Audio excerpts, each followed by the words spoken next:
महाराष्ट्र में एक बार फिर शिवसेना के एक प्रवक्ता अब ईडी के सवाल के घेरे में फंस चुके हैं। आप जानना चाह रहे होंगे कि आखिर वो कौन है। महाराष्ट्र की सियासत में काफी सक्रिय रहने वाले ये नेता हैं संजय राउत। पात्रचौल भूमि घोटाला मामले में शिवसेना प्रवक्ता और राज्यसभा सांसद संजय राउत पर गिरफ्तारी की तलवार लटक रही है। सुबह सुबह ही प्रवर्तन निदेशालय की टीम संजय राउत के घर पर धमक पहुंची। उन्हें पूछताछ के लिए ईडी दफ्तर ले जाया जा सकता है। राउत को पूछताछ के बाद गिरफ्तारी भी की जा सकती है। आइए आपको बताते हैं कि आखिर ये पात्राचौल भूमि घोटाला मामला है क्या। मुंबई के गोरेगांव में एक चौल है, इसका नाम पात्राचौल है। यहाँ गरीब लोग बड़ी संख्या में रहते हैं। ये मामला है साल 2007 का। तब महाराष्ट्र में कांग्रेस और एनसीपी गठबंधन की सरकार हुआ करती थी और मुख्यमंत्री थे विलासराव देशमुख। उस समय सरकार ने एक योजना बनाई थी। तत्कालीन सरकार के मुताबिक पात्रचौल में रहने वाले 672 किराएदारों को फ्लैट मिलने वाला था। इसके लिए housing development and infrastructure limited यानी HDIL की सहायक कंपनी गुरु आशीष कंस्ट्रक्शन को Maharashtra housing and development authority यानी MHDA ने कॉन्ट्रैक्ट दे दिया। इस कॉन्ट्रैक्ट में साफ तौर पर यह लिखा था कि गुरु आशीष कंस्ट्रक्शन की तरफ से 672 फ्लैट चौल के किराएदारों को देने होंगे और 3000 फ्लैट MHDA को हैंडओवर करना होगा। 47 एकड़ जमीन पर यह फ्लैट बनने वाला था। साथ ही ये भी तय हुआ था कि पात्राचौल के किराएदारों और MHDA के लिए फ्लैट तैयार करने के बाद जो जमीन बच जाएगी उसे बिक्री या विकसित करने के लिए अनुमति देनी होगी।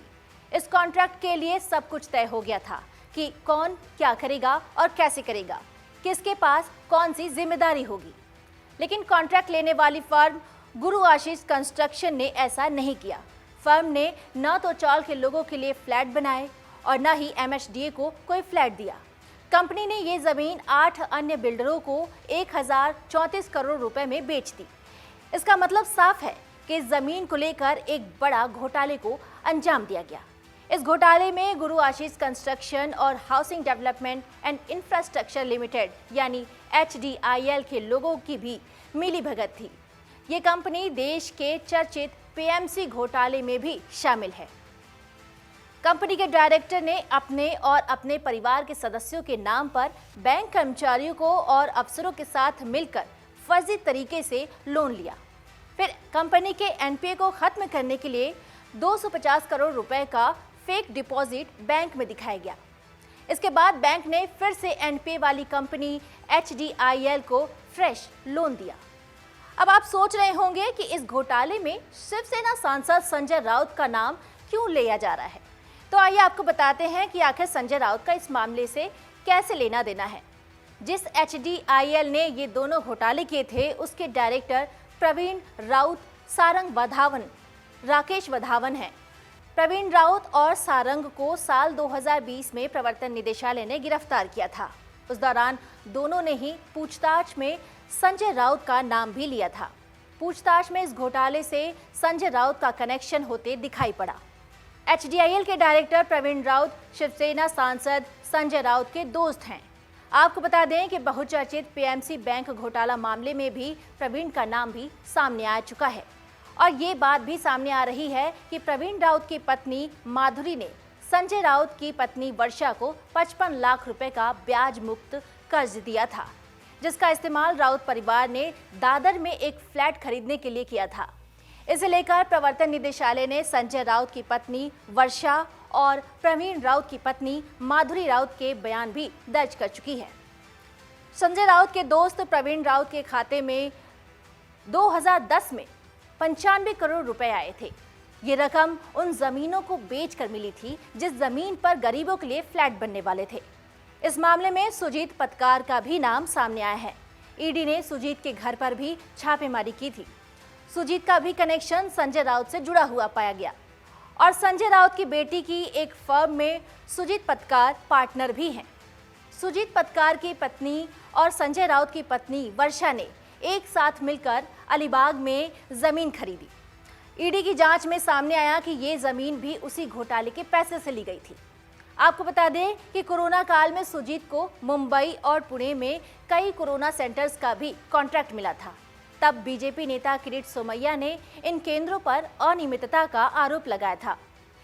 किरीट सोमैया ने इस मामले में मुंबई के शिवाजी नगर पुलिस में एफआईआर भी दर्ज कराई थी। आपको मालूम हो जाए कि 1034 करोड़ के जमीन घोटाला मामले में ईडी ने राउत से 1 जुलाई को पूछताछ के लिए बुलाया था। और इसके बाद आपको बता दें कि बीते 21 और 27 जुलाई को भी ईडी ने संजय राउत को तलब किया था, लेकिन वो पेश नहीं हुए। उन्होंने अपने वकीलों के जरिए ये सूचना भिजवा दी कि संसद के मानसून सत्र के कारण वो 7 अगस्त के बाद ही पेश हो सकते हैं।